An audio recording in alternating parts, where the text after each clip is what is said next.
So I'm really trying to understand the concept of this circle and going under to the other sea zones. You know, in the other game, you didn't have none of that. And you just traveled along the dotted lines, each zone, which is kind of what I've been doing. But there's stationary interception now. See, in the other game, there wasn't none of that. Here's the way I believe it's played, according to what I'm reading in the naval movement. You can move from the coast to the sea zone, which is what I've been doing. But if you're trying to go into another sea zone, you transfer your ships into the circle. And that's free movement. Doesn't cost you anything. That's free. And then from there, you can move out to any one of those directions. Now, once you're in there, you can be stationary intercept by a force that's in there using this +1. That's the way I'm going to do it, and start doing it. I don't really understand why we have to use this. I'm saying it's because this is kind of a European waterway here. But if you're trying to travel, you know, out in the ocean to come around to different parts of the world, then you're sort of farther out in the ocean a little bit, I guess, is what this represents. I'm not quite sure. Anyways, that's the way I'm going to start doing it. So it's the English turn, and the English are in the circle. Now, for this fleet to move to another sea zone, he's going to have to transfer in the circle. Now, the problem is the English, they have to attempt the interception before his movement. So it's the English are the active player. Before his movement, he has to intercept this. Well, this person is not in the circle, therefore, he can't attempt the interception. Now, when it says this fleet, if the inactive's fleet tries to leave the sea zone, you can't be intercepted. Okay, so when you're leaving, you can't be intercepted. But entering a sea zone, you can. Now, after the interception attempt, which we don't have one, he can take anybody's fleets, friendlies or the opponents, and transfer them into the circle, free of movement. It doesn't cost any movement.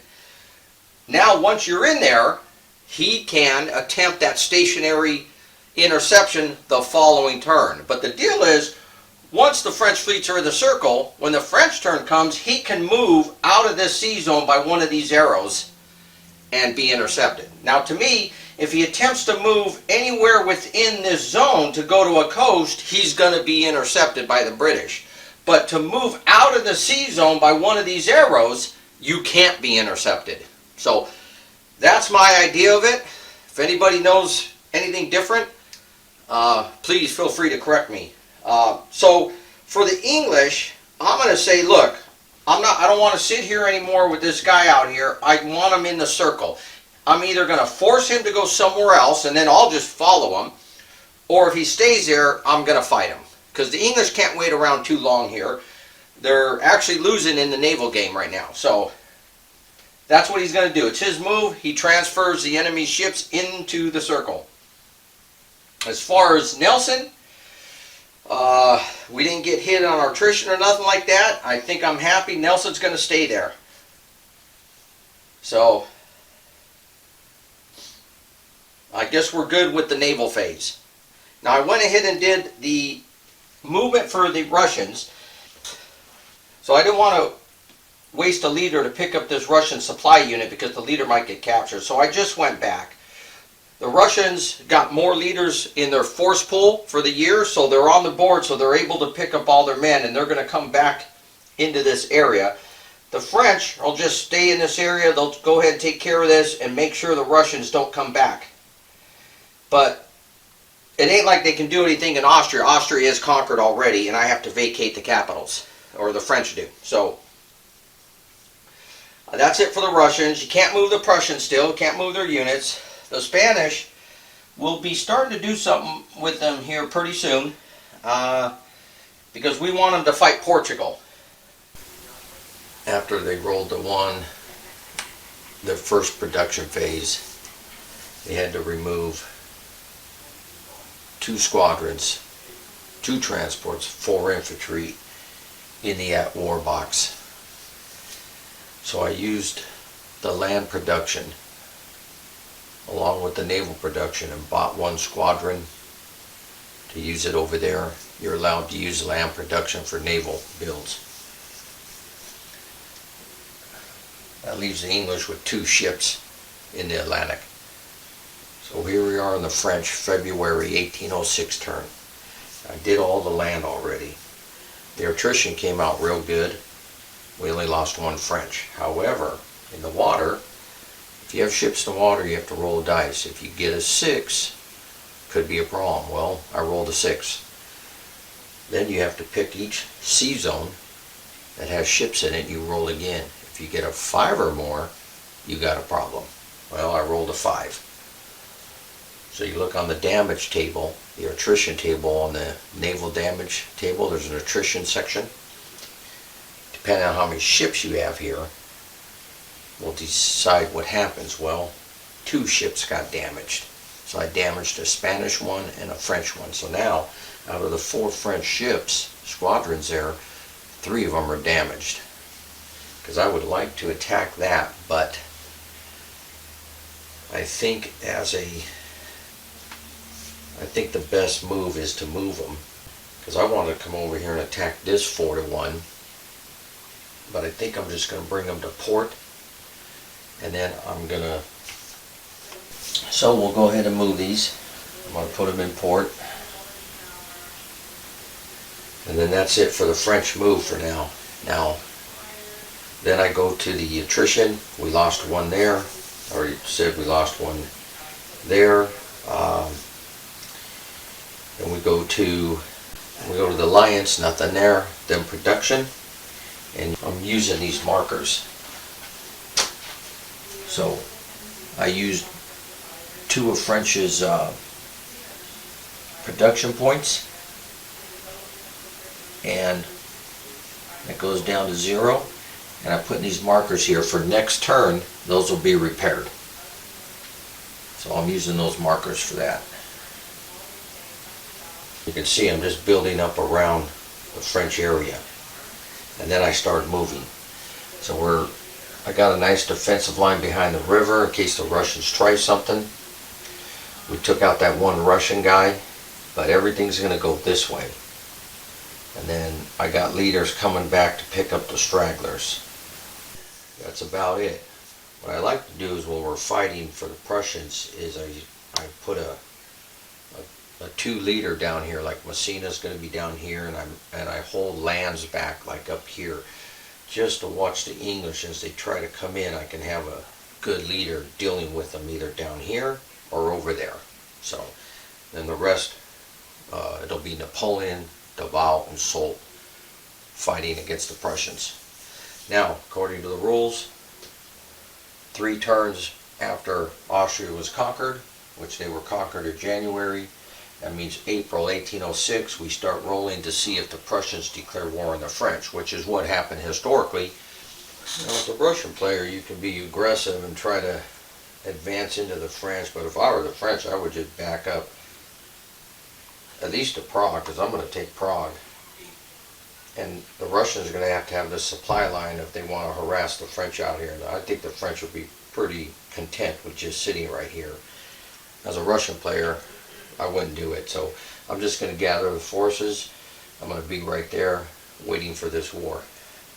What I'm doing now, just showing you why I'm doing it, is I decided to make the move to get my transports together now, since he went in port.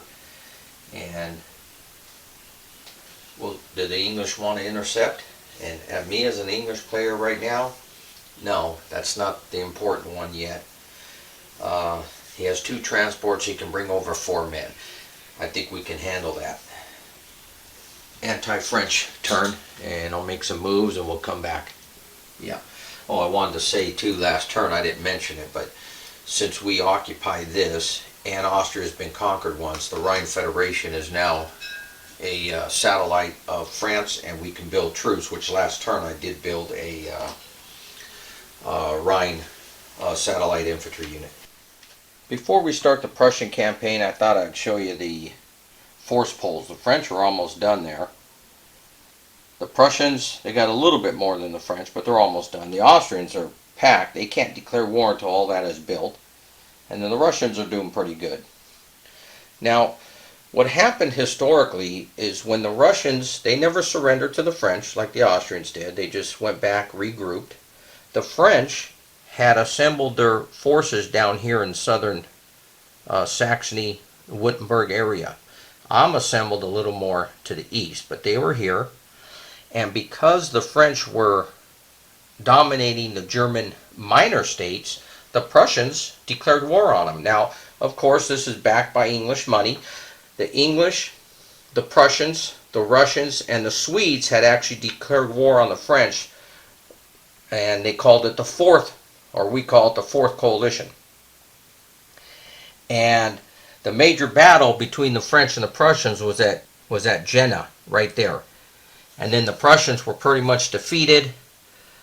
The French went on and took Berlin. The Prussians, whatever they have left, went back down to the east, where the Russians came in, occupied Warsaw, and the major battle with the French and the Russians happened at Friedland.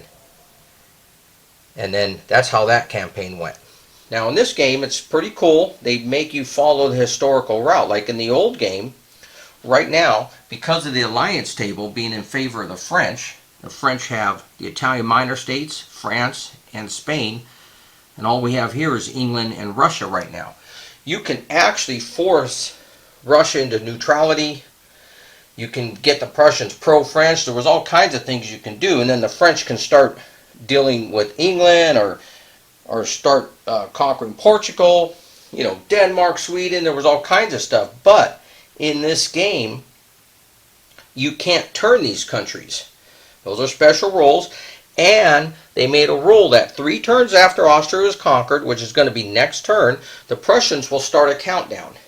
And they will be allowed to actually declare war on the French. So the French have to deal with the Prussians, just like historically, and the Prussians will declare war on the French. So it's pretty cool the way they did this game. When you're playing solitaire or 1v1, you're going to follow the historical content. So that's cool. So when I'm going to attack the Prussians, obviously, hopefully before they can get lucky and actually declare war on me and then adjust their troops. But there is a rule that if Prussia is not controlled by an individual, they're not allowed to move their forces. So they're kind of out of position here. So I want to attack them, get rid of these 2 forces real quick, get to Berlin, and get out to Königsberg as fast as I can. I have to conquer Königsberg too in order to conquer Prussia. Now, I've done the French move for May 1806. It's all done. Except I wanted to come back and show you the Navy because we have something very important going on. I figured it was time to invade England because England was going to be at their weakest right now. They're at war with America, so the ships are off the board. They have 1 squadron in their force pool. So before they get that one on, and then Nelson went back to port instead of taking our attrition losses in the ocean. I thought, let's invade. So there we are. We collected our troops, and we moving into, I think I wanted to come into Dover. So we're going to show you those rolls. We'll see if Nelson can intercept that French force. So here we go for Nelson intercepting. +1 to the dice.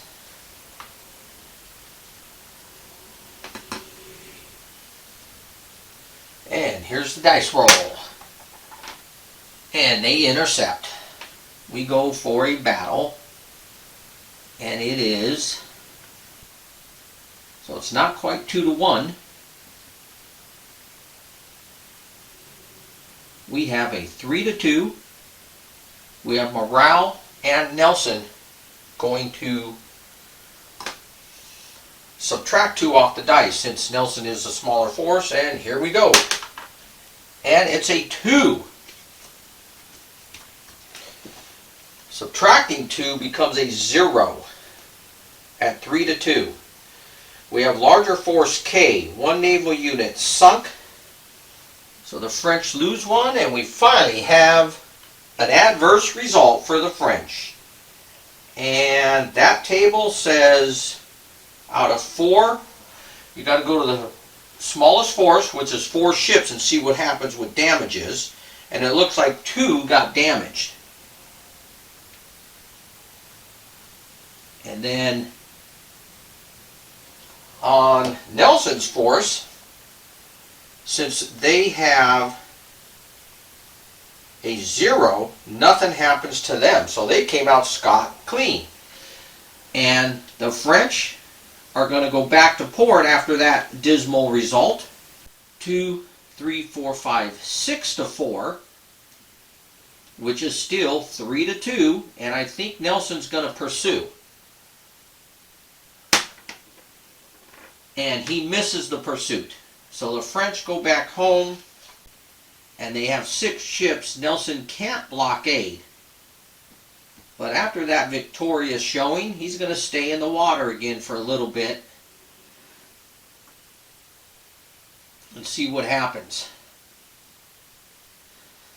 That is the end of the French turn. We will go to the Allies' turn. And we have the neutral segment. Let's see what the Prussians get. Oh, and they get a 6 just in time. Let's get a cavalry on there.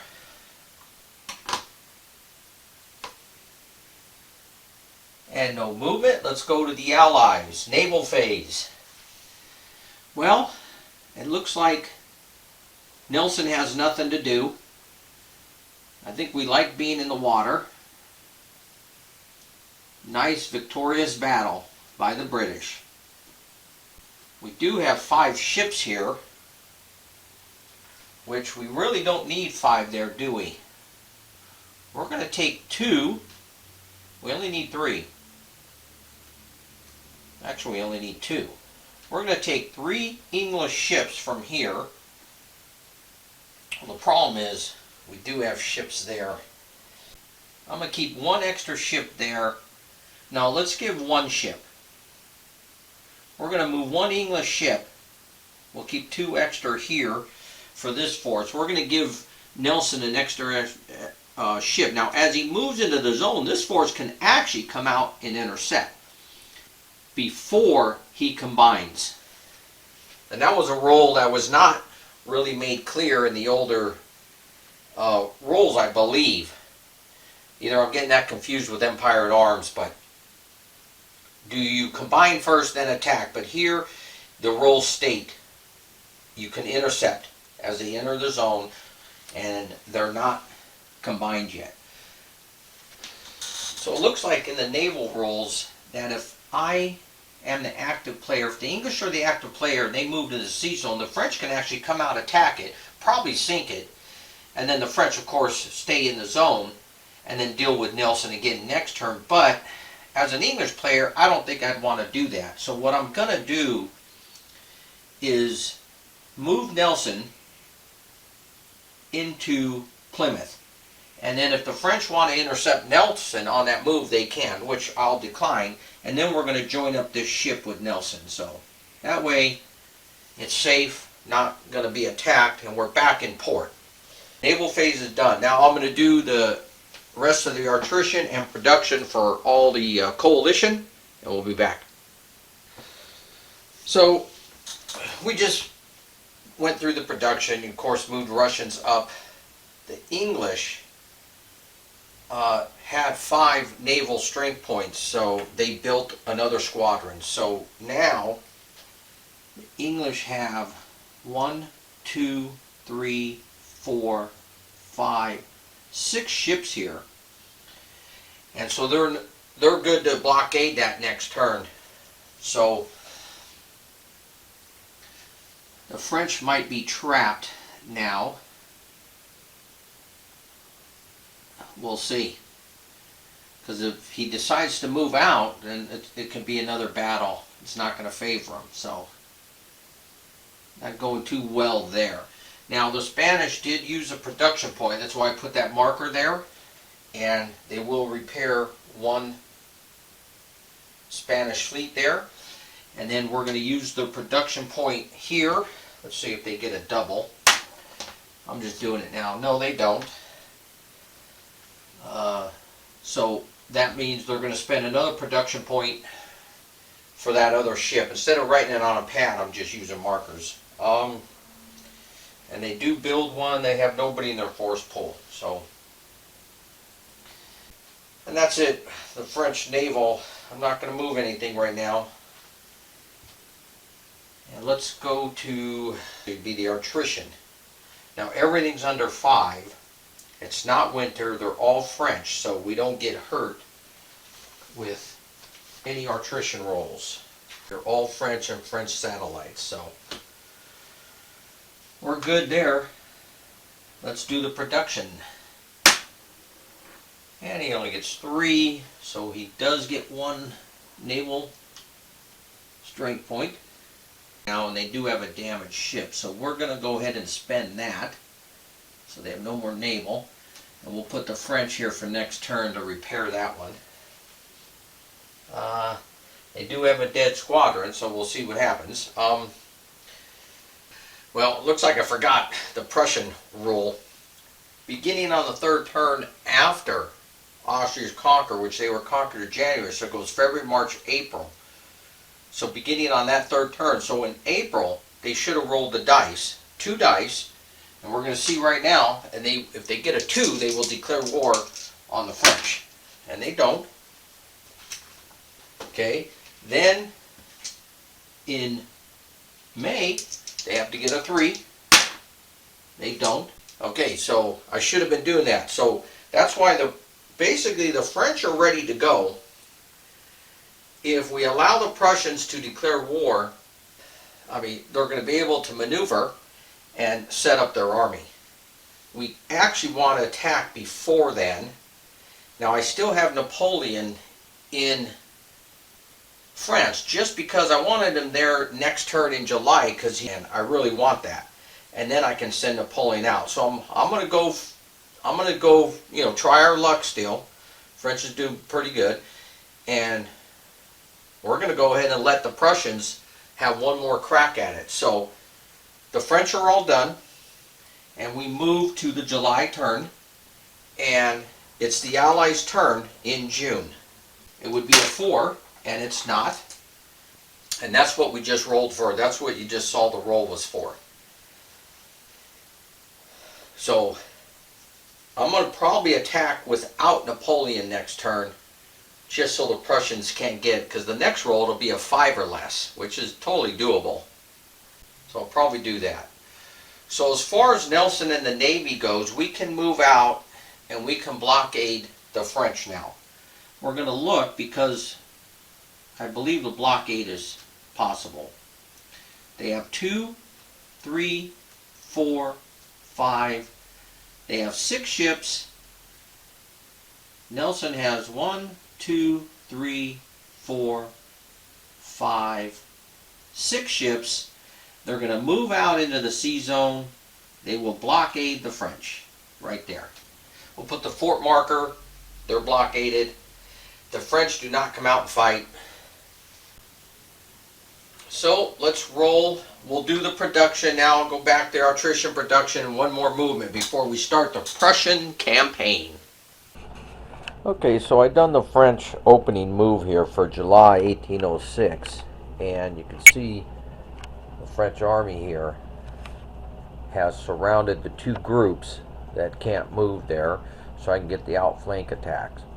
And we're moving in the general direction toward Berlin, and of course we're going to be going east.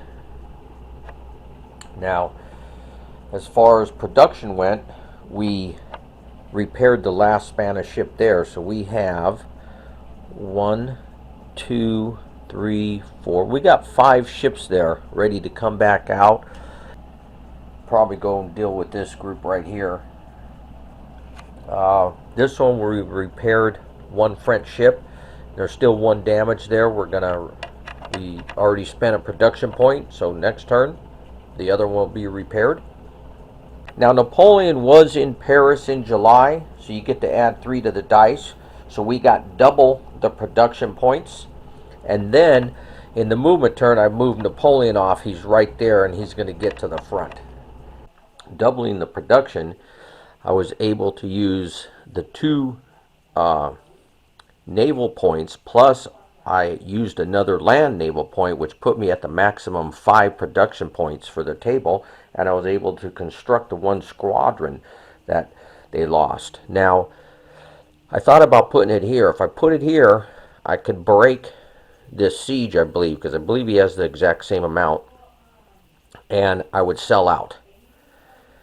But then Nelson, or it can break out, but then Nelson would probably just attack, obviously, and then we'd find ourselves in the same situation. So I ended up putting the ship right here. And I'm going to add it to this force, which done its last Spanish production point for naval repair. So all the ships here are now repaired. I'm going to add that. I'm going to have 6 ships here, and I'm going to come out and probably try to deal with this one, and we'll see how it goes. And I wanted to attack right now because if I waited for the anti-French turn to go, the Prussians would be rolling to, in order to declare war on the French, they'd have to get a 5 or less, which is pretty good odds. And if I let them declare war first, they can rearrange their forces. So you kind of want to declare war before that. And my supply is coming from Prague, right through here into here. Castle supply, or Hesse. It's Hanover. Hanover is supplying this force. They'll go in the city, probably. This force will try to back up. This force is going to start backing up. We're going to start putting a defense in along the river. There's no point in trying to hold Berlin. I mean, I'll make them fight for it with a little bit of forces. But other than that, the Prussians will not be able to get any more men on the production probably after next turn. And we'll start delaying action and get the Russians in here and get ready for the battles back here. Stretch the French out, obviously, as far as we can. So we'll come back after the combat's done. I'll let you know how many forces were lost. Okay, so for Dresden, the battle for Dresden, the Saxons went inside the city, and it took like 4 rounds. The French had lost 3 infantry on it. The last unit for the Prussians surrendered. So there's a leader 0 and 1 Prussian unit prisoners to the French, but Dresden was taken.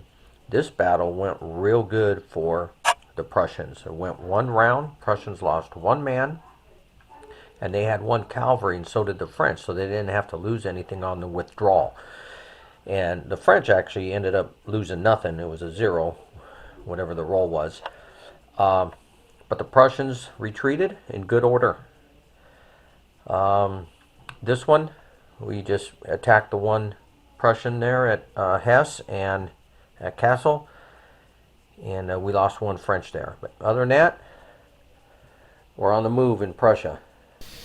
Now, as far as the Spanish move, we take La Romana, and I move his base to right here at Rodrigo, and Castano stays here on Cadiz. I split the cavalry up though. 1 goes north, 1 goes with Castanos.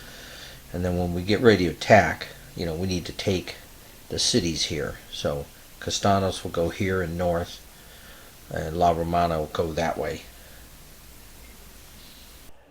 And that is the end of the July turn for the French. We go to the anti-French turn. So the Allies' turn is done for this month. You can see what I did with the Prussians here. We took the 2 big groups. We formed a nice defensive line right here. And we have a river as our defensive line. Now, I wasn't able to get a leader on every group, but I had to leave 2 men right here to protect the flank for the French to overrun that. They need 4 to 1, but they have to have the movement points. They have to count an extra movement to get over the river, then an extra movement to enter it. I don't think they'll have it. They have to have 8 strength points in a hex. I don't think they have that. So we have a nice defensive line, and I put in reserve here a couple cavalry. Now remember, the goals when you're fighting as an Austrian and a Prussian in the beginning is to delay the French as much as possible, make the war last as long as possible. 2, that lets us kill, you want to eliminate French units, either by attrition or combat. And that's the goals in these first two campaigns against the Austrians and the Prussians. For example, on the first turn of the French invasion, they already lost 4 strength points. That's 20,000 men, right? And that's excellent. 3 strength points were lost at Dresden when the troops went inside the city.